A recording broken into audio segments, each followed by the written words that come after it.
अहिल्यानगर जिल्ह्यातील कोपरगाव तालुक्यातील सडे येथून सचिन भाऊ लोहकने आपल्याकडे आलेले आहे। कपाशीचं बियाणं घेतलंय नाथ संकेत, पण आल्याबरोबर त्यांनी एक प्रश्न विचारला, लागवडीचं अंतर आणि या कापूस पिकाची वाढ नियंत्रणात ठेवण्यासाठी आपल्याला काय उपाययोजना करता येते। सचिन भाऊ, नाथ संकेत आपण घेतलाय, परंतु दरवर्षी तुम्ही लागवड करता 4x2 या अंतरावरती। सदरचा जो वाण आहे, या वाणाची वाढ जास्त आहे, वाणाची रोगप्रतिकारक शक्ती जास्त आहे आणि या वाणात मुळात जंगली वनस्पती सारखे काही गुणधर्म असल्यामुळे या वाणाची लागवड आपल्याला 5x2 या अंतरावर करणं गरजेचं आहे।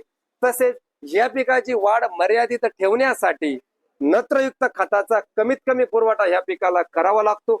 फॉस्फरस आणि पोटॅश या अन्नद्रव्याचा संतुलित वापर करून पिकाच्या वाढीनुसार, पिकाच्या भुकेनुसार वापर करून पिकाची वाढ जास्तीत जास्त डोक्यापर्यंत कशी ठेवता येईल या पद्धतीने प्रयत्न करायचे। कारण डोक्याच्या वरती वाढलेली कपाशी अधिक दर्जेदार उत्पादन किंवा अधिक उत्पादन देऊ शकत नाही। 75 ते 85 दिवसाच्या दरम्यान या कपाशीचे शेंडे मारणं आपल्याला अनिवार्य आहे, गरजेचं आहे। तसेच वाढ थांबवणारी जी संजीवके येतात ज्यामध्ये मेपिकॉट क्लोराइड आणि क्लोरोमेकॉट क्लोराइड, मेपिकॉट क्लोराइड म्हणजे चमत्कार आणि क्लोरोमेकॉट क्लोराइड म्हणजे लिओसिन सारख्या संजीवकाचा या ठिकाणी आपल्याला वापर करायचा आहे।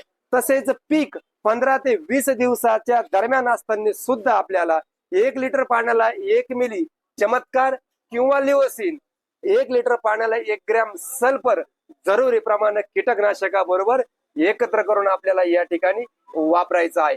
पहिल्यापासून पिकाचा बुंदा म्हणजे खोड कसं जाड करता येईल, 2 पेरातलं अंतर कसं कमी ठेवता येईल या अनुषंगाने प्रयत्न करायचे।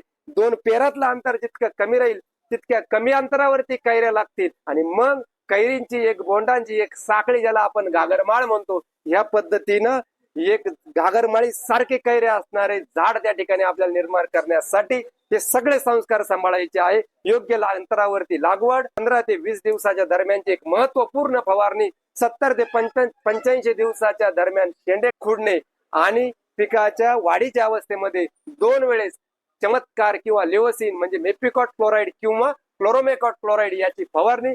रोग कीड नियंत्रणासाठी सूक्ष्म निरीक्षण नोंदवून हिरवा तुडतुडा, मावा, पांढरी माशी तसेच बोंडाळी याच्या नियंत्रणावरती लक्ष असू द्यायचं। जरुरीप्रमाणे एखादा बुरशीनाशकाचाही हात घ्यायचा। 10व्या दिवशी एक आळवणी आपल्याला आवर्जून या ठिकाणी करायची। NPK, कॉन्सो, ऑर्गॅनिक कार्बन आणि ह्युमिक ऍसिड काळ्या गुळाबरोबर भिजवून रापून आपल्याला ह्या पिकाला 10व्या दिवशी आळवणी करायची आहे।